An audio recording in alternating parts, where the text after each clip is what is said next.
नमस्कार, आदाब। Crime petrol dial 100 the burning cases श्रृंखला की हमारी कल की कहानी के दूसरे और आखिरी एपिसोड में आज आपका स्वागत है। इंस्पेक्टर साहब, ये मेरी बेटी कविता। अच्छा, तो आपकी बेटी भी लापता है। आपको मालूम है कविता सक्सेना का नाम मेडिकल बोर्ड की उस लिस्ट में शामिल है जिन्होंने फर्जी तरीके से पीएमटी क्लियर की थी। नहीं साहब, ऐसी कोई बात नहीं है। हमारी बेटी तो पढ़ाई लिखाई में बहुत अच्छी है और उसने ये परीक्षा अपनी मेहनत से पास की है साहब, और अचानक गायब हो गई है साहब। आप प्लीज उसका पता लगाइए साहब। आपकी बेटी कब से गायब है? कल हॉस्टल से छुट्टी लेकर घर आई थी साहब।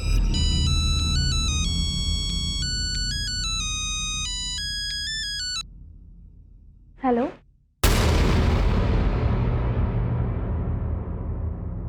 ठीक है, मैं आती हूँ। कहाँ जा रही है बेटा? पापा, मैं हॉस्टल जा रही हूँ। हॉस्टल से ही तो छुट्टी लेकर आई थी तू। अरे कुछ जरूरी काम है इसलिए जाना पड़ रहा है। अरे लेकिन क्या जरूरी काम है? मैं आपको फोन पे बताती हूँ। लेकिन उसके बाद से कोई अता पता नहीं है साहब। हॉस्टल में भी पता किया लेकिन वहां भी किसी को कुछ पता नहीं है साहब। कविता का फोन नंबर दीजिए। इनसे कविता का फोन नंबर लेकर उसकी कॉल डिटेल निकलवाओ और एसटीएफ को इन्फॉर्मेशन दे दो उसके गायब होने की। Yes sir. सस्पेक्ट लिस्ट में से 9 स्टूडेंट की बॉडी उनके एरिया में मिली है। इनमें से कुछ ने अपने घरों में सुसाइड किया और कुछ ने हॉस्टल में। सस्पेक्ट्स में से इतने लोगों का मरना मामूली बात नहीं है। हो सकता है सुसाइड ना हो बल्कि प्लान मर्डर हो। इन सब की पोस्टमार्टम रिपोर्ट आ गई है? सर 2 बॉडी की पोस्टमार्टम रिपोर्ट तैयार हो गई है, बस आने वाली है।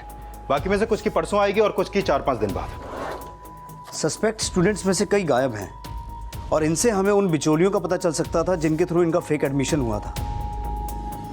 वहीं दूसरी तरफ पिछले 5 दिनों में कई बॉडीज ऐसी मिली हैं जिनकी शिनाख्त नहीं हो पाई है। कुमार, हो सकता है वो बॉडीज उन बिचौलियों की हों, क्योंकि अगर बिचौलियों को बीच में से हटा दिया जाए तो 2 सस्पेक्ट्स के बीच का लिंक टूट जाता है। राइट सर, और इससे इन्वेस्टिगेशन भी और मुश्किल हो जाती है। राइट। कुमार, फिलहाल हमारे पास जितने भी सस्पेक्ट हैं और जिन्हें हम ट्रेस कर सकते हैं उन सबको लाइन अप करो। मुझे सबसे पूछताछ करनी है। सर 2500 लोगों की लिस्ट है and we are working on each and everyone. Sir दिगवाना की रहने वाली कविता सक्सेना भी मिसिंग है। सर ये कविता मेडिकल बोर्ड की सस्पेक्टेड 117 स्टूडेंट की लिस्ट में थी। थोड़ी देर पहले ही कविता के फादर ने दिगवाना पुलिस स्टेशन में उसकी मिसिंग रिपोर्ट फाइल की है। संगीता, बेटा हम कविता सक्सेना के पापा हैं।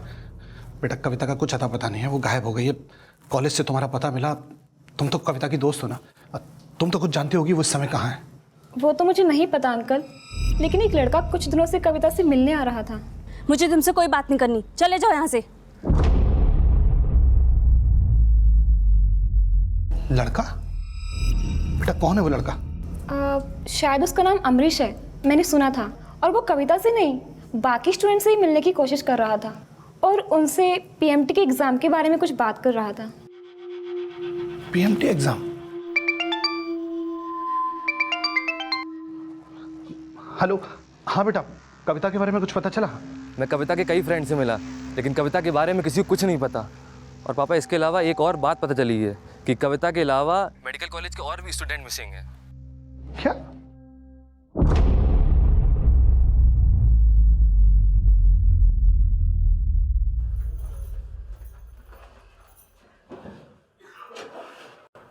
जा रही हो क्या?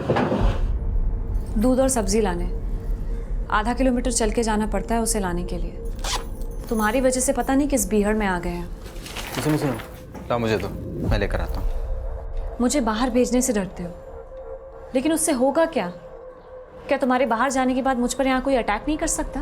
डरो मत गीता, सिक्योरिटी के लिए एप्लीकेशन दिया है मैंने कोर्ट में और सर्वेंट का भी इंतजाम करा रहा हूँ। अपना ट्रांसफ़र तो रुकवा नहीं पाए तो ये सब क्या खाक करोगे? अमरीश के अलावा डॉक्टर सदानंद इस केस के वो विसल ब्लोअर थे जिनकी सूझबूझ और जागरूकता की वजह से एडमिशन एंड रिक्रूटमेंट घोटाला सामने आया। लेकिन अब डॉक्टर सदानंद और उनकी पत्नी की जान खतरे में थी। वहीं शॉर्टलिस्ट हुई 2500 की सस्पेक्ट लिस्ट में से आए दिन कई मौतें हो रही थी, जिसको लेकर एसटीएफ भी अचंभित थी। यह अंदाजा लगाया जा रहा था कि ये मौतें सिर्फ इसलिए हो रही हैं ताकि वो सारे सस्पेक्ट एसटीएफ की जांच के दायरे से बाहर रहें और इस घोटाले से वो बड़े नाम सामने ना आ पाएं जो इस घोटाले के किंगपिन हैं। लेकिन कविता सक्सेना के गायब होने का क्या राज था? क्या वाकई में उसके पिता ने पैसा देकर उससे पीएमटी का एग्जाम क्लियर करवाया था, या फिर कविता के गायब होने का कोई और ही राज था? इन्वेस्टिगेशन की इस कड़ी में रोज कई बड़े खुलासे हो रहे थे और एसटीएफ की टीम एग्जाम के रोल नंबर अलॉट करने वाले सिस्टम एनालिस्ट जतिन से कई और अहम जानकारियां जुटा रही थी, जो कि इस पूरे घोटाले में डॉक्टर नागर समेत कई और डॉक्टर्स, ब्रोकर और स्टूडेंट्स के साथ साथ पुलिस की कस्टडी में था। कुमार, ये कंप्यूटर अपनी कस्टडी में ले लो। बिचौलिया बन के कितने स्टूडेंट्स को पास करवाया तूने, और ये सब कब से कर रहा है? सर धंधेबाजी का तो पता नहीं कब से चल रही है, पर जब मैंने औरों के धंधे से अमीर बनते हुए देखा तो सोचा कि मैं भी ये धंधा क्यों नहीं शुरू कर दूं। सर मैं बहुत से छात्रों को जानता हूं जिन्होंने बिना एग्ज़ाम दिए एग्ज़ाम पास कर लिए। और तू किसके लिए काम करता है, उसका नाम बोल। Sir doctor Sinha. मेरे पास तो अच्छे स्कोरर्स होते जो मेडिकल कॉलेज के लिए इंजन का काम करते हैं। जितने भी स्टूडेंट्स ने इस तरह से फ़ायदा उठाया है उन सबकी इन्फॉर्मेशन चाहिए मुझे। सर प्लीज़ मुझे माफ़ कर दीजिए सर, मेरा कैरियर ख़त्म हो जाएगा सर। तूने पिछली बार भी माफ़ी मांगी थी, लेकिन तेरे माँ बाप ने तेरी बेल करवा दी, पर तू फिर भी सुधरा नहीं। सर मैं तो लास्ट ईयर का मेडिकल स्टूडेंट हूँ सर, उसके बाद मैंने कुछ भी नहीं किया, ट्रस्ट मी सर। अगर तुझे अपने करियर की इतनी चिंता होती तो ये सब करता नहीं। चल सबके नाम बता जो तेरे साथ शामिल हैं। विनय, कमलेश। सिर्फ विनय जैसे स्टूडेंट्स, डॉक्टर्स और बिचौलिए ही नहीं, बल्कि कई पेरेंट्स भी इसमें कसूरवार थे, जो रिश्वत देकर अपने बच्चों को पास करवा रहे थे। आंखों पर पट्टी बन गई थी मेरे। आसपास के मोहल्ले के लोगों को एडमिशन करते हुए देखा तो मैंने भी अपने बेटे के फ्यूचर के लिए अपनी ज़मीन बेचकर 25 लाख रुपए उस ब्रोकर को दे दिए। किसको दिए थे पैसे? असीम शेख। कहाँ रहता है असीम शेख? एड्रेस और फ़ोन नंबर दो उसका। हाँ हाँ ठीक है। रुबीना देखो, होशियार रहना, अगर पुलिस घर पर आए तो कह देना मैं आउट ऑफ स्टेशन हूँ, समझिए ना? पर हुआ क्या? आके बताता हूँ। अरे पर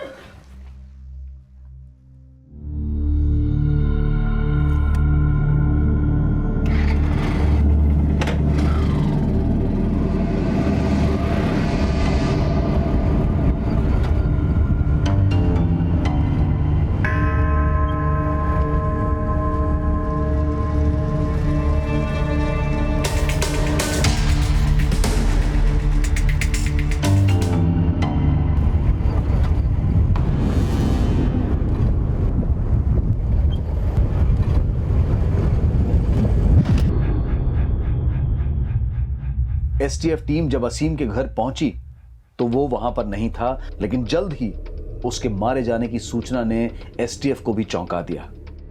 असीम शेख की मौत तब हुई जब हमने इन्वेस्टिगेशन शुरू किया था और इस केस में इन्वॉल्व दलालों को पकड़ रहे थे। हो सकता है ये एक्सीडेंट ना हो कि एक प्लान मर्डर हो। कुमार, असीम शेख का सीडीआर चेक करो और ये पता करो कि A&R केस में किस किस को जानता था। हमें A&R बोर्ड से क्रॉस चेक भी करना होगा। मुझे लगता है इस केस में जतिन ही अकेला करप्ट ऑफिसर नहीं है। इस केस की जड़ें बहुत गहरी हैं। असीम शेख वो मिडलमैन था जो इस स्कैम से जुड़े कई बड़े नामों की जानकारी पुलिस को दे सकता था, और इसी वजह से उसकी हत्या कर दी गई और उसे दुर्घटना की शक्ल दे दी गई। और अब भी 700 से ज्यादा सस्पेक्ट्स गायब थे। देखते ही देखते इस केस ने काफी बड़ा रूप ले लिया था।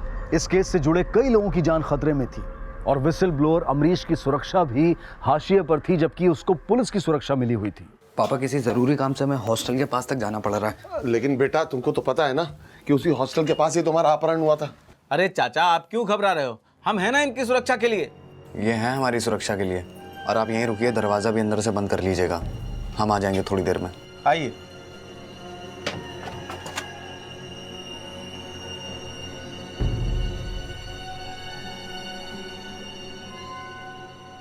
सर पूरे इंडिया के टॉप के न्यूज़ रिपोर्टर्स इस A&R स्कैम की न्यूज़ कवर करने के लिए ग्राउंड रिपोर्टिंग कर रहे हैं सर, और आप मुझे वहाँ जाने से रोक रहे हैं, क्यों? देखो निश्चय, हमारी टीम के कुछ लोग हैं वहाँ, क्या तुम उनकी काबिलियत पर शक कर रहे हो? सर मैंने ऐसा नहीं कहा सर, लेकिन मैं जानता हूँ सर इस स्कैम से रिलेटेड मेरे पास कई सारी इन्फॉर्मेशन है सर, और मैं वहाँ जाके उस पर काम कर सकता हूँ। हाँ कुमार।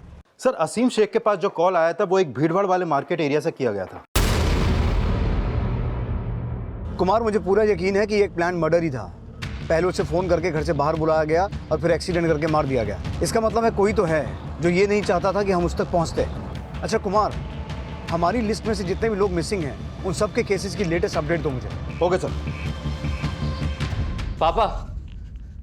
पापा ये हमने अमरीश का पता लगाया जो कविता से मिल रहा था। ये अमरीश विसिल ब्लोअर यानी पुलिस का मुखबिर है, जिसने 2010 में पीआई डाला था कोर्ट में।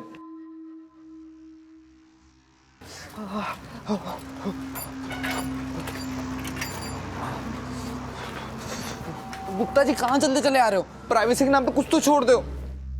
अब जान रहेगी तब ना प्राइवेसी होगी अमरीश बाबू। Gupta ji please please.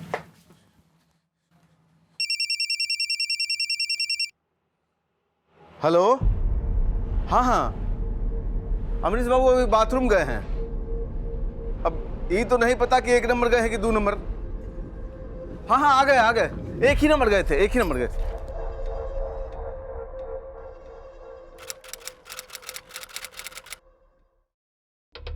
Sir, दिगवाना police कविता सक्सेना के केस को फॉलो कर रही थी। उन्होंने बताया कि कविता का फोन दिगवाना में बुद्धा पार्क के पास बंद हुआ था और वहां के एक सीसीटीवी में कविता एक लड़के के साथ कैप्चर हुई है, जिसकी फुटेज सर।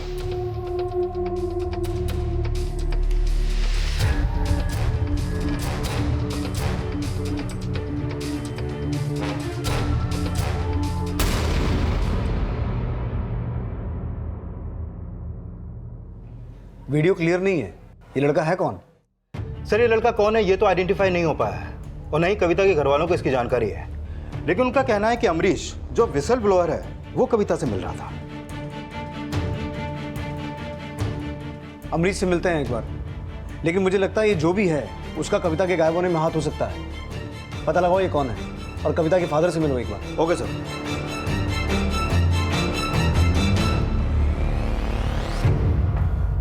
सर, ये डॉक्टर राकेश है जो हमारी सस्पेक्ट लिस्ट में भी था। सर, ललितपुर में इसकी लाश मिली है। एक के बाद एक हो रही संदिग्ध मौतों से चारों तरफ खौफ का माहौल था। एसटीएफ के गठन के बाद से ही ये घोटाला रोजाना मीडिया में नई सुर्खियां बटोर रहा था और मरने वालों की संख्या इतनी बढ़ गई थी कि अब एसटीएफ की टीम भी शक के दायरे में थी। एक तरफ यह भी कहा जा रहा था कि एसटीएफ टीम के पुलिसकर्मी अपने आप को इनसिक्योर महसूस कर रहे थे, लेकिन एसटीएफ की टीम पूरी मुस्तैदी के साथ अपना काम कर रही थी और अब एडमिशन एंड रिक्रूटमेंट बोर्ड के एग्जामिनेशन कंट्रोलर पंकज चतुर्वेदी से पूछताछ की जा रही थी। ये कुछ 957 स्टूडेंट्स की लिस्ट है जिन्होंने फ्रॉड से 2008 से लेकर 2013 के बीच में अपना एडमिशन करवाया था। जगदीश नगर की लिस्ट अलग है। ये लिस्ट हमें स्टूडेंट से, ब्रोकर से और उन जाली स्टूडेंट से मिली है जो ये सब काम करते थे। अब आप बता सकते हैं कि आपके रहते हुए ये सब कैसे मुमकिन हुआ? देखिए, दरअसल ये जतिन सिस्टम एनालिस्ट था और यही सारे सर्वर्स को कंट्रोल करता था, मगर इसके कंप्यूटर को कोई और ऑपरेट नहीं कर सकता था। तो कहीं ना कहीं इंजन और बोगी का खेल इसी का किया धरा है। आपको शायद याद होगा कि इंजन और बोगी वाला मामला 2011 से शुरू हुआ था, लेकिन ये एग्ज़ाम स्कैम वाला मामला पिछले 8-10 साल से चल रहा है। अब जाहिर सी बात है, इतना बड़ा काम कोई अकेला शख्स नहीं कर सकता। ज़रूर ये किसी नेटवर्क के तहत हो रहा है। मैं आपको यकीन दिलाता हूँ कि मैं इस केस की तह तक जाऊँगा, पूरी इंक्वायरी करूँगा और जो भी इसमें शामिल होगा या दोषी होगा वो बच नहीं पाएगा। पंकज चतुर्वेदी से पूछताछ करने के बाद एसटीएफ ने जतिन से पूछताछ करने का फैसला किया। असीम शेख नाम के किसी ब्रोकर को जानते थे? नहीं सर, मैं किसी असीम शेख नाम के ब्रोकर को नहीं जानता। मयूर पंडित, केशव पुजारी, चंचल कौशिक, रजनी चंद्रा, अमित डोगरा, ये सारे नाम मेडिकल कॉलेज एडमिशन के हैं जो किसी दूसरे ब्रोकर से आए हैं लेकिन तुम्हारी लिस्ट में नहीं है। बता सकते हो ऐसा क्यों? सॉरी सर, मैं इनमें से किसी शख्स के बारे में नहीं जानता। ये सब नाम मैं पहली बार सुन रहा हूँ। मैं सिर्फ जगदीश नागर के साथ बिजनेस करता था। बहुत ही खेला खिलाया आदमी है, सरासर झूठ बोल रहा है। मुझे लगता है इसने अपने कंप्यूटर में से कुछ डेटा डिलीट किया है ताकि कुछ खास लोग बच जाएं। कुमार, इसके मास्टर सर्वर कंप्यूटर को किसी अच्छे हैकर से चेक करवाओ। मुझे लगता है हमारे हाथ कुछ ना कुछ जरूर लगेगा। तब तक मैं सारे कॉलेजेस के डीन से मिलकर इन सभी स्टूडेंट्स को सस्पेंड करने के लिए कहता हूँ। सर, कैसी बात कर रहे हैं आप? हमारे कॉलेज ने अपने स्टैंडर्ड से कभी कॉम्प्रोमाइज नहीं किया है। बघेल साहब, झूठ के पैर ज़्यादा लंबे नहीं होते हैं। सच अपनी आंखों से देख लीजिए। ये देखिए, ये वो 34 स्टूडेंट्स हैं जो आपके कॉलेज में पढ़ते हैं। और हमारे शक के घेरे में है। आप इन्हें अभी के अभी सस्पेंड कीजिए, इंक्वायरी बिठाइए और हमें उस इंक्वायरी की रिपोर्ट जल्द से जल्द चाहिए। आई होप आप कोऑपरेट करेंगे। Thank you.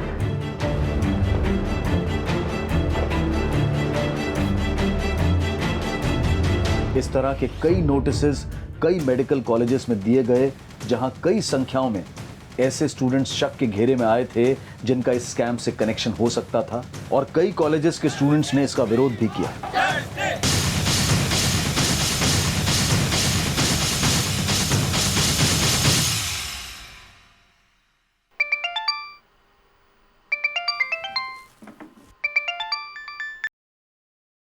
हेलो। देख बघेल, जिन स्टूडेंट्स का नाम मैंने तुमसे कहा है उन्हें रीस्टेट कर ले, नहीं तो बहुत बड़ी कीमत चुकानी पड़ेगी। सुनो सुनो सुनो तो।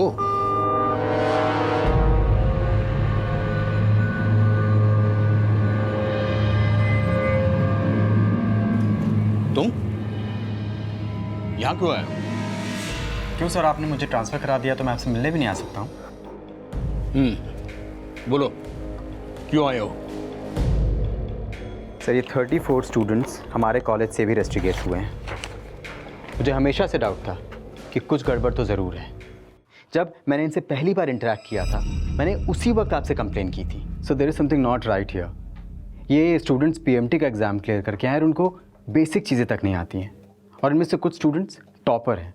मुझे तो इनके रिजल्ट्स पर डाउट है, लेकिन आपने उस वक्त मेरी बात सुनी तक नहीं। उसके बाद जब ये इंटरनल एग्ज़ाम इन्होंने पास किया, उस वक्त भी मैंने आपसे कहा कि सर ये स्टूडेंट्स इंटरनल एग्ज़ाम पास करने तक के लायक नहीं है। उस वक्त भी आपने कोई एक्शन नहीं लिया। एंड आई एम श्योर कि अगर मैं इस वक्त भी कोई इन्फॉर्मेशन आपसे मांगूंगा इनके बारे में तो आप मुझे देंगे नहीं। तुम कहना क्या चाहते हो? सर, मैं आरटीआई फाइल करने जा रहा हूँ और मैं पता करके रहूँगा कि इनका एडमिशन यहाँ पर हुआ कैसे।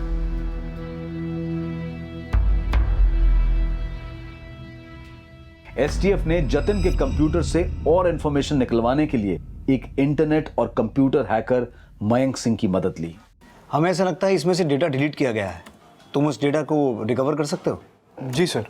सर, अगर कंप्यूटर या सर्वर से कोई फाइल डिलीट कर दी जाए तो उसका एक बैकअप डाटा रहता है, मेटा डाटा। सर, मुझे थोड़ा सा टाइम लगेगा उस डाटा को रिट्रीव करने में। श्योर। हाँ कुमार। सर, एक इन्फॉर्मेशन मिली है। जवाहर मेडिकल कॉलेज के डीन डॉक्टर गिरीश बघेल ने अपने आप को जलाकर सुसाइड कर लिया है। व्हाट? सर, मिस्टर बघेल की मौत 90% जलने से हुई सर। उनकी पोस्टमार्टम रिपोर्ट कब तक आ जाएगी? 1-2 दिन में आ जाएगी sir. Okay, excuse me. Sure. Sir, मैंने कुछ मेडिकल कॉलेज के सस्पेक्टेड स्टूडेंट्स के अगेंस्ट आरटीआई फाइल की थी, जिनका जवाब कल डीन साहब को देना था। सर, मुझे बहुत स्ट्रांगली फील हो रहा है कि डीन साहब किसी बड़े माफिया रैकेट में फंस गए थे और उन्हीं लोगों ने इनकी जान ली है।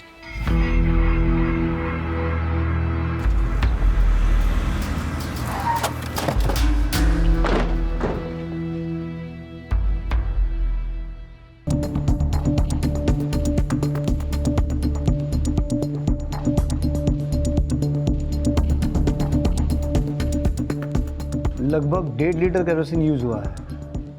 1.5 लीटर केरोसिन से 90% बर्न्स। मुश्किल है, ये मामला कुछ और लगता है।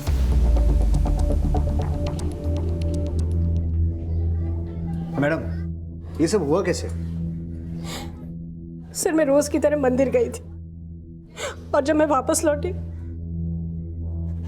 तो मैंने देखा डीन साहब आग की लपटों में घिरे हुए, और मैंने घबरा के एम्बुलेंस को फोन कर दिया। एसटीएफ ने सस्पेक्ट स्टूडेंट्स की एक लिस्ट दिगवाना कॉलेज को भी दी थी, जिस पर अमरीश अपनी नजर बनाए हुए था। सर, 2 मिनट की आपसे बात करना चाहते हैं सर, हमारी मदद कर दीजिए सर। देखो, यहाँ का रूल है, हम नहीं बता सकते। कॉलेज में जाके पता कर लो, ठीक है? सर, आप 2 मिनट के लिए बस हमारी बात सुनो। क्या हुआ अमरीश बाबू, कोई प्रॉब्लम है क्या? नहीं गुप्ता जी, कुछ खास बात नहीं। सर, आप इस हॉस्टल के वार्डन हैं सर, आप इतनी मदद कर दीजिए। बस ये बता दीजिए इस हॉस्टल में कितने लोग इस लिस्ट के रहते हैं? बता दीजिए सर। बता दीजिए सर। बताता हूँ। सतीश शुक्ला जी, विशाल राठौर, रुपेश कुमार, दीपक सिंह और मुकेश राय, ये 5 लोग यहाँ रहते हैं। धन्यवाद सर। सर, दिगवाना पुलिस को रेलवे ट्रैक पर कविता सक्सेना की डेड बॉडी मिली है।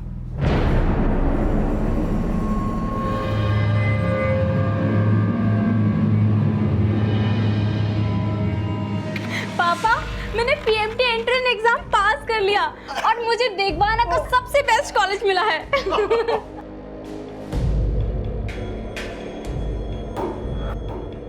निश्चय वहाँ बहुत मौतें हो रही हैं, वहाँ के हालात बहुत ख़राब हैं।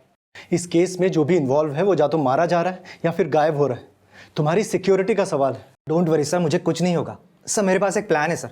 जो लोग भी मारे जा चुके हैं ना, हम उन पर एक स्टोरी बनाते हैं सर। सर इससे पहले कि कोई दूसरा चैनल करे, हम करते हैं सर। Sir please. ठीक है, बट बी वेरी केयरफुल। हाँ, थैंक यू सर। सर ये कविता की पोस्टमार्टम रिपोर्ट है। इस रिपोर्ट के मुताबिक उसकी बॉडी पर जो एक्सटर्नल इंजरीज के मार्क्स थे वो उसकी मौत के बाद हुए थे और उसकी मौत गला घोटने से हुई है सर। इसका मतलब है उसका मर्डर हुआ है? Yes sir. और रिपोर्ट से ये भी पता चला है कि उसको कई बार मोलेस्ट भी किया गया था। मोलेस्ट? अगर ऐसा होता सर तो हमारी बेटी कम से कम हमें तो कुछ बताती। लेकिन हमें ऐसा पता चला है कि काफ़ी समय से उसके साथ मोलेस्टेशन हो रहा था। हो सकता है उसकी ज़िंदगी में कोई लड़का हो जो उसके साथ ये सब कर रहा था। अब सर इस बारे में कोई आइडिया नहीं है सर, लेकिन सर एक लड़का ज़रूर है, अमरीश। उस पर ज़रूर शक है हमें। वो उसके गायब होने के पहले कई बार उससे मिला था। कविता मेडिकल बोर्ड की सस्पेक्ट लिस्ट में थी। एक बात सच सच बताइए, आपने पीएमटी का एग्ज़ाम क्लियर करवाने के लिए कितनी रिश्वत दी थी? किसको दी थी? सर ऐसा कुछ भी नहीं है। हमने पहले भी आपको बताया, हमने कोई रिश्वत नहीं थी। कविता ने अपनी मेहनत से एग्जाम पास किया सर पीएमटी का। हमने किसी को कोई पैसा नहीं दिया।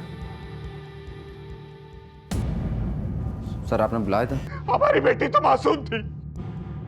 मासूम हमारी अम्मा भी थी। और वही नहीं, न जाने कितने मासूम मरीज इन नालायक डॉक्टरों के चक्कर में सूली चढ़ जाते हैं। कविता की मौत का दुख हमें भी अंकल जी, लेकिन गलती हमारी नहीं थी।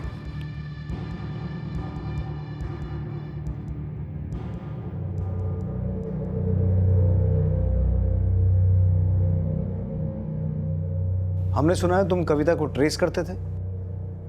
सर हम तो हर उस स्टूडेंट से मिलना चाहते थे जिनका नाम उस सस्पेक्ट लिस्ट में था। तो इसका मतलब है तुम कविता से मिले थे? हाँ सर, एक दो बार मिले थे, लेकिन हम समझ नहीं पा रहे हैं सर। आप जानना क्या चाहते हैं?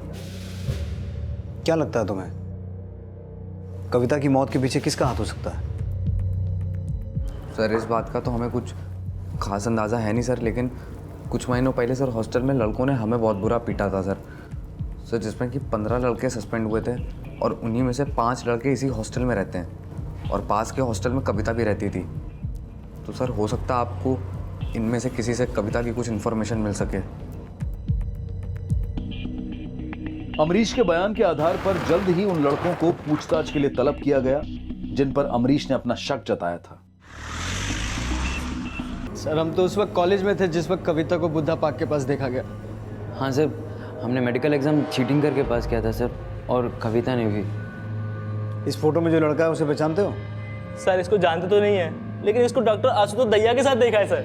डॉक्टर आशुतोष दहिया? हाँ सर, वही आशुतोष दहिया जिसको आप लोगों ने अरेस्ट किया ANR स्कैम के केस में। ये एक ब्रोकर है, इसके थ्रू कई बच्चों ने मेडिकल एग्जाम्स क्लियर किए। सर कुछ ठीक से याद नहीं आ रहा है सर, बहुत लोगों से मिलता हूँ। कविता सक्सेना को तो जानता होगा? हाँ, पिछले साल मेडिकल में एडमिशन करवाया था इसका। कैसे करवाया था? अब सर जगदीश नगर के इंजन और बोगी वाले तरीके से तो बहुत लोगों को एडमिशन मिला है, लेकिन इसके अलावा एक तरीका और भी है जो आप सोच भी नहीं सकते। सर बहुत बड़े बड़े नाम इन्वॉल्व हैं इसमें, ऐसे ऐसे नाम है सर जिसे सुनकर आप दंग रह जाएंगे। कौन कौन इन्वॉल्व है, नाम तो बता। सर उसके लिए आपको पहले मुझे जेल से बाहर निकलवाना पड़ेगा। सर मैं कोर्ट में गवाही देने के लिए भी तैयार हूँ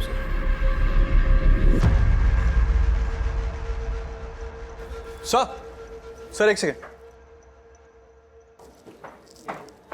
ये देखिए सर। बहुत ही शातिर दिमाग है, सरासर झूठ बोल रहा है कि इसने इस आदमी को नहीं पहचाना। कुमार, जल्द से जल्द इसकी बेल करवानी होगी, बहुत से राज छुपा रखे हैं इसने। हेलो सर, मयंक ने जतिन के कंप्यूटर से कुछ फाइल्स को रिकवर कर लिया है। सर मैंने जतिन के कंप्यूटर से एक डिलीटेड फाइल रिकवर की है सर वो एक एक्सेल शीट है, ये देखिए लिस्ट सर जैसे कि आप देख सकते हैं कि सीरियल नंबर सीक्वेंस में है सर 1 2 3 4 5, लेकिन रोल नंबर है वो सीक्वेंस में नहीं है सर। देखिए 762155 762116 के बजाय 425638 है सर। सर इसे देख के ऐसा लगता है कि ये उन बच्चों की लिस्ट है जिन्हें अपने मुताबिक सेंटर अलॉट किया गया है और उनकी पूरी इंफॉर्मेशन यहाँ रखी गई है sir. Serial number, roll number, name, examination centre, code. ये कोड क्या है? ST, KS, LM? सर ये हो सकता है किसी एग्जामिनेशन सेंटर के इनिशियल्स हों या किसी के नाम के इनिशियल्स या फिर कोई एक सीक्रेट कोड। Secret code? मुझे लगता है यही वो राज है जो जतिन हमसे छुपाना चाह रहा था। ये लिस्ट बनाई कब गई है? सर लिस्ट करीब 2 साल पहले बनाई गई थी और ये डेटा जतिन के कंप्यूटर से ही जनरेट हुआ है सर। इसका मतलब है या तो ये लिस्ट जतिन ने खुद बनाई है या फिर जतिन के कंप्यूटर से किसी और ने। सर ऐसा हो ही नहीं सकता। मुझे ऐसी किसी शीट के बारे में कुछ पता नहीं है। ये सब मुझे फंसाने की साजिश है और मैं ये इनिशियल ST, UT, KG मैं इसके बारे में कुछ नहीं जानता हूँ। जतिन वर्मा, ये डेटा तुम्हारे ही कंप्यूटर में से मिला है और तुम कह रहे हो कि तुम इस बारे में कुछ जानते ही नहीं। सर मैंने आपसे कहा ना, मैं इसके बारे में कुछ नहीं जानता। हो सकता है किसी ने मेरे कंप्यूटर के साथ छेड़छाड़ की हो। सर लगता नहीं है कि जतिन हमें कुछ बताने वाला है। कुमार, मुझे ऐसा लगता है कि हमें एग्जामिनेशन कंट्रोलर पंकज चतुर्वेदी से एक बार फिर मिलना चाहिए। नहीं सर, मैं तो ऐसी किसी शीट के बारे में नहीं जानता। Are you sure? Of course, मैं आपसे कुछ भी नहीं छुपा रहा। सदानंद पहले जवाहर मेडिकल कॉलेज में लेक्चरर था और उसे भी सड़े हुए सिस्टम पे शक है। हमें जल्द से जल्द आशुतोष की बेल करवानी होगी। और हाँ, जो लिस्ट हमें मयंक से मिली थी उसमें शामिल सभी नामों का पता करो और जैसे ही आइडेंटिफाई हों हमें उनसे भी पूछताछ करनी होगी। Okay sir. जतिन की हार्ड ड्राइव से रिट्रीव की गई उस लिस्ट में STF टीम हर इनिशियल से किसी न किसी नाम की पहचान का अंदाजा लगा रही थी, लेकिन यह अंदाजा सही था या गलत, इसका आभास STF को तब होने लगा जब उनके द्वारा आइडेंटिफाई किए गए कुछ नाम के स्टूडेंट्स और मिडिलमैन या तो लापता मिल रहे थे या कुछ की STF टीम के मिलने से पहले ही मौत हो चुकी थी। AK के इनिशियल से अखिलेश सिंह को आइडेंटिफाई किया गया, जिसके द्वारा आत्महत्या करने का मामला सामने आया। इस लिस्ट में जितने भी लोगों के नाम हैं उनमें से कई अभी तक आइडेंटिफाई नहीं हुए हैं और जो भी आइडेंटिफाई हुए हैं वो या तो गायब हैं या फिर मारे जा चुके हैं। इसका मतलब है इन लोगों को खास तौर पे टारगेट किया जा रहा है। सर पता चला है कि आशुतोष को जेल में हार्ट अटैक आया था और हॉस्पिटल ले जाने से पहले ही उसकी डेथ हो। सर ये केस तो दिन पर दिन खतरनाक होता जा रहा है। इसका मतलब है हमारी हर मूवमेंट पर नजर रखी जा रही है और इस केस का शिकार सिर्फ एक्यूज और विक्टिम ही नहीं, कोई भी हो सकता है। किस हॉस्पिटल में लेके गए आशुतोष की बॉडी को? आशुतोष की मौत के पीछे कोई ना कोई साजिश है। वो मरा नहीं, मारा गया है, वो भी जेल के अंदर। आशुतोष इस केस में एक ऐसा अपराधी था जिसने कई बड़े नामों पर इस केस से जुड़े होने का संदेह जताया था। सर बहुत बड़े बड़े नाम इन्वॉल्व हैं इसमें। ऐसे ऐसे नाम है सर जिसे सुनकर आप दंग रह जाएंगे, जिनको उसने डिस्क्लोज तो नहीं किया था, लेकिन जेल में हुई उसकी मौत ने पूरे प्रशासन पर सवालिया निशान खड़े कर दिए थे। पोस्टमार्टम रिपोर्ट में आशुतोष की मौत को संदिग्ध पाया गया, जिसके बाद जेलर समेत 4 पुलिसकर्मियों को सस्पेंड कर दिया गया। लेकिन यह सवाल ज्यों का त्यों बना हुआ था कि एक के बाद एक हो रही संदिग्ध मौतों के पीछे आखिर किसका हाथ था? ऐसे वो कौन लोग थे जिनको आइडेंटिफाई करने में फिलहाल STF भी नाकाम नजर आ रही थी। विपक्ष और मीडिया लगातार STF को हटाकर इस केस को CBI को सौंपने की मांग कर रहा था और इसी दौरान इस केस की ग्राउंड रिपोर्टिंग कर रहा एक न्यूज चैनल का रिपोर्टर निश्चय सिंह इस केस को एक नई हेडलाइन देने वाला था। पापा कुछ नहीं होगा हमको, आप डरिए मत। अब जरा अंजू को फोन दीजिए। अंजू, निश्चय का फोन। हेलो, तुम पापा की टेंशन मत लो, हम समझा लेंगे उन्हें। तुम अपना ख्याल रखना। अरे ख्याल तो तुम अपना रखना। अच्छा बताओ, डॉक्टर के पास गई थी कल? हाँ गए थे, उन्होंने तो हमें डिलीवरी की डेट भी दे दी है, अगले महीने की लास्ट वीक में बोला है। सर, STF ने जानबूझकर मासूम स्टूडेंट्स और नौकरी पाने वालों को फंसाया है। इन्होंने उन लोगों को इतना हैरेस किया कि उन लोगों ने सुसाइड करके अपनी जान ले ली। और ये जिस ST UV कोड की बात कर रहे हैं वो इनके द्वारा ही मैनिपुलेट किया गया है, क्योंकि ऐसा कुछ है ही नहीं।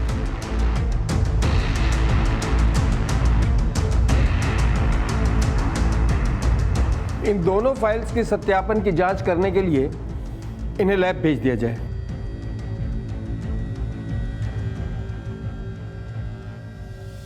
ये वो कमरा है सर जहाँ इन लोगों ने बंद करके सर हमें बहुत बुरी तरीके से मारा था। ये देखिए। कोर्ट में जो 2 लिस्ट पेश हुई थी उनमें जो थोड़ा सा डिफरेंस है उसके बारे में तुम क्या जानते हो? इसमें हमें कुछ गहरी चाल लगती है। मुझे ये बता सकते हो कोर्ट में ये जो लिस्ट पेश हुई थी जिसमें फर्जी तरीके से एडमिशन लेने वाले स्टूडेंट्स के नाम है और जिनके आगे ST है इनिशियल से, सिर्फ ST, उनकी मौत हो रही है, क्या इसके बारे में कुछ जानकारी है? बस इतना ही बता सकते हैं सर, इस लिस्ट में एक हमारी जानने वाले का भी नाम था सर, कविता का। अब वो रही नहीं और उसके पापा ये मानना भी नहीं चाहते कि उसका एडमिशन फ्रॉड से हुआ था। हाँ सर, अगर उनसे बुलवाया जाए तो शायद पता चल सकता है कि बात क्या थी। निश्चय सिंह कविता सक्सेना की हत्या से जुड़े राज जानने के लिए कविता के घर वालों से मिलने उनके घर पहुंचा। एक्शन। सर, क्या आप हमें बता सकते हैं कि आखिर सच्चाई क्या है? क्योंकि पुलिस का यह कहना है कि कविता ने चलती हुई ट्रेन से अपनी जान दी थी। कोई प्यार का मामला? सरासर झूठ है ये सब, ऐसा कुछ नहीं था।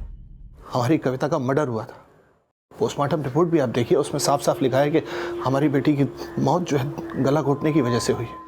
जब हमें पता चला कि वो मिल नहीं रही है तो हमने उसके हॉस्टल जाकर भी पता करने की कोशिश की। बाद में हमने मिसिंग रिपोर्ट लिखवाई थी। फिर सीधा 1 महीने के बाद एक फ़ोन आया।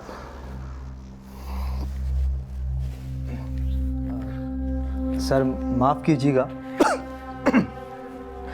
पर सुनने में ऐसा भी आया कि कविता भी इस फ्रॉड में शामिल थी। सब झूठ है ये सब, ऐसा कुछ भी नहीं था।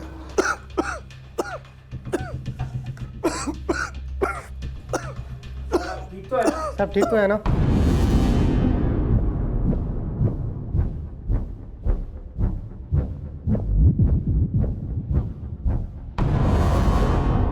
अरे डॉक्टर को बुलाओ, जल्दी से फोन करो डॉक्टर को, जाओ। इस घोटाले से जुड़े लोगों में निश्चय सिंह वो 47वां व्यक्ति था जिसकी मौत को इस घोटाले के रहस्यमयी चक्रव्यूह से जोड़कर ही देखा जा रहा था। निश्चय सिंह की मौत क्यों हुई? क्या वो इस केस से जुड़ा कोई बड़ा राज जान गया था और इसीलिए उसे मार दिया गया? सवाल कई थे और मीडिया द्वारा रोज नए अंदाजे लगाए जा रहे थे। लेकिन निश्चय सिंह की मौत के बाद मीडिया और विपक्ष ने मौजूदा सरकार और STF को चारों तरफ से घेरना शुरू कर दिया था और आखिरकार इस केस को CBI को सौंप दिया गया, जिसकी अगुवाई कर रहे थे CBI के ऑफिसर संजीव खन्ना। सर, एक अजीब बात पता चली है। सर, इन सभी कैंडिडेट ने एग्जाम में काफ़ी अच्छा स्कोर किया था। उसके बावजूद भी इन लोगों ने अपनी आंसर शीट के लिए RTI फाइल की। व्हाट? हाँ सर। लेकिन राव, RTI तो वो स्टूडेंट्स फाइल करते हैं ना जिनके नंबर कम आए होते हैं और जिन्हें लगता है कि उनके नंबर ज़्यादा होने चाहिए थे। तुम कह रहे हो कि ये सारे स्टूडेंट्स टॉपर्स हैं, तो फिर इन्होंने RTI क्यों फाइल की? सर, इनमें से एक नाम किरण शर्मा का भी है। सर, मुझे लग रहा है कि इस आंसर शीट में कुछ ना कुछ गड़बड़ जरूर किया गया है। तुम कहना क्या चाहते हो? मैं कुछ समझा नहीं। सर, ये देखिए, एग्जाम में एक क्वेश्चन के 4 ऑप्शन होते हैं। कैंडिडेट को इनमें से किसी एक ब्लॉक को फिल करना होता है। सर, मैंने से बहुत सारी आंसर शीट देखी है जिसमें कैंडिडेट ने एक के साथ साथ दूसरे वाले ब्लॉक को भी हल्का सा फिल किया है। सर, ये हो सकता है कि कैंडिडेट ने पहले एक ब्लॉक को फिल किया हो, फिर उसे मिटाया हो, उसके बाद दूसरे ब्लॉक को फिल किया हो। लेकिन सर, ऐसी सिचुएशन किसी 2 या 3 कैंडिडेट के साथ होना चाहिए। लेकिन सर, किरण शर्मा की पूरी आंसर शीट ऐसी की ऐसी है। By the way sir, exam के बाद ये आंसर शीट स्टोर रूम में जाती है। उसके बाद AR डिपार्टमेंट इसे कंप्यूटर में फिट करता है। कंप्यूटर सॉफ्टवेयर के थ्रू कैंडिडेट को मार्क्स अलॉट करता है। आप पता लगाओ कि इन स्टूडेंट्स ने अपनी आंसर शीट एक्सेस कब की थी। Okay sir. Mayank. Yes sir. 12 जून 2009 के दिन की कंप्यूटर की सारी एक्टिविटीज ज़रा चेक करो। इसी दिन किरण शर्मा ने अपनी आंसर शीट एक्सेस की थी। ज़रा चेक करो और बताओ कि किसने उसकी आंसर शीट अपलोड की थी उस दिन। Okay sir. Sir, Pankaj Chaturvedi, chief examination controller.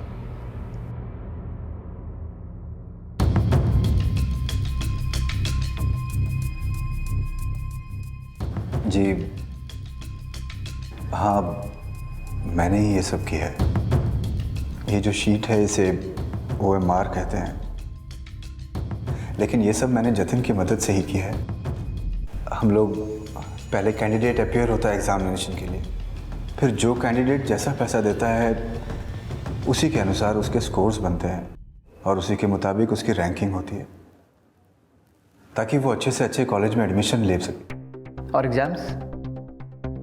हम लोग पहले ही अपने कैंडिडेट को अच्छी तरह से समझा देते हैं कि अगर आपको सही आंसर आता हो तो ही आप शीट को फिल करें, वरना आप ब्लैंक छोड़ दीजिए शीट को। और ये भी जतिन का ही आइडिया था कि हम कैंडिडेट्स को बोल के RTI फाइल करें और फिर उसके बाद मेरे रूम में हम शीट्स को भर देते थे।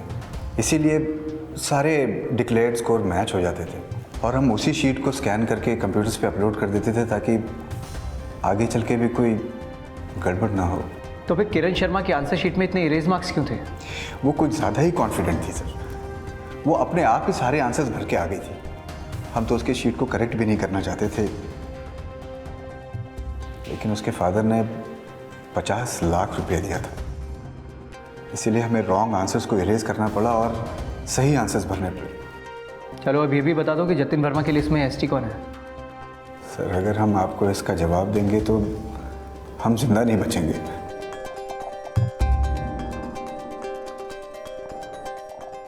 मरना तो तुम्हें वैसे ही है पंकज। हाँ, अगर अप्रूवर बन गए तो तुम्हारी सज़ा कम करवाने में मदद ज़रूर कर सकते हैं हम लोग। चॉइस तुम्हारी है। सर ST का मतलब शंकर तिवारी, मिस्टर उमाकांत वर्मा का PA। इसका मतलब UV ही उमाकांत वर्मा है, राइट? जी। और ये जो इतनी सारी मौतें हुई हैं उसके पीछे कौन है? सर STF ने middle man, student, broker, doctors, जब से सबके ऊपर शिकंजा कसना शुरू कर दिया तभी से शंकर तिवारी ने एक एक करके सबको मरवा दिया।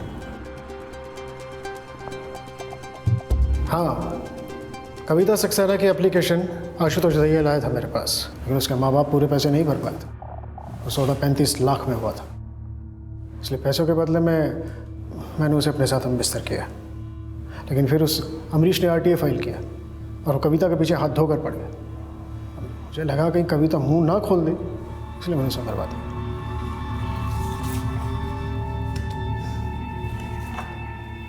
ये सानी है जो हमारे लिए उल्टे सीधे काम करता है। किसी ने ही कविता का मर्डर करके उसकी लाश को रेलवे ट्रैक के पास फेंक दिया था। और उमाकांत वर्मा? जी, जितने भी रिक्रूटमेंट होते थे उन सब में मिनिस्टर साहब का हिस्सा होता था। मिनिस्टर साहब ने ही इस पंकज चतुर्वेदी को एग्जामिनेशन कंट्रोलर बनाया था। और बाद में पार्टी के कुछ नेता लोगों के बच्चों का एडमिशन भी इसी पंकज चतुर्वेदी ने OMR के जरिए कराया था। लेकिन जब STF वालों ने अरेस्ट करना शुरू किया तो जतिन थोड़ा सा घबरा गया, फिर उन सबको वहाँ से हटा भी दिया। लेकिन जतिन ने वो सेकंड लिस्ट तैयार की जो कोर्ट में पेश भी की गई, जिसमें ST के इनिशियल कैंडिडेट के नाम के आगे से उन्हें हटा दिया गया था। रिपोर्टर निश्चय राणा, डीन बाघेल और आशुतोष दहिया को किसने मारा? साहब, मैं अकेला नहीं हूं जो मिनिस्टर साहब के लिए काम करता हूं, और मैं इन सब के बारे में और कुछ नहीं जानता। आप मिनिस्टर साहब से क्यों नहीं बात कर लेते?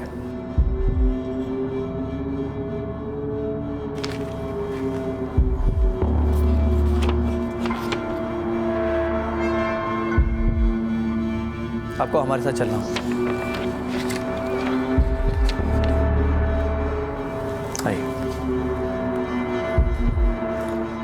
क्या आप बता सकते हैं कि रिपोर्टर निश्चय राणा, डीन बाघेल और आशुतोष दहिया को किसने मरवाया? देखिए, मुझे इस बारे में कुछ मालूम नहीं है और आप मेरे खिलाफ कुछ भी साबित नहीं कर पाओगे। ये सब मुझे फंसाने की एक साजिश है।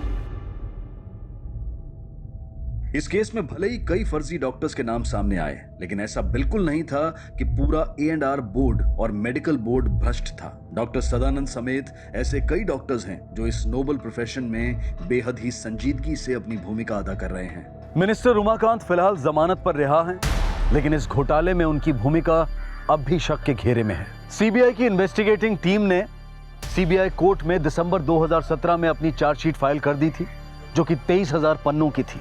इन 23,000 पन्नों में कितने आरोपी हैं और कितने निर्दोष हैं, ये साफ होना अभी बाकी है। इसी विचार के साथ अब मैं अनूप सोनी आपसे विदा लेता हूं। फिर मुलाकात होगी अगले एपिसोड में एक और चौंका देने वाले केस के साथ। तब तक अपना और अपने परिवार का ख्याल रखें और देखते रहें क्राइम पेट्रोल डायल 100। सबक एक को सीख हम सबको। जय हिंद।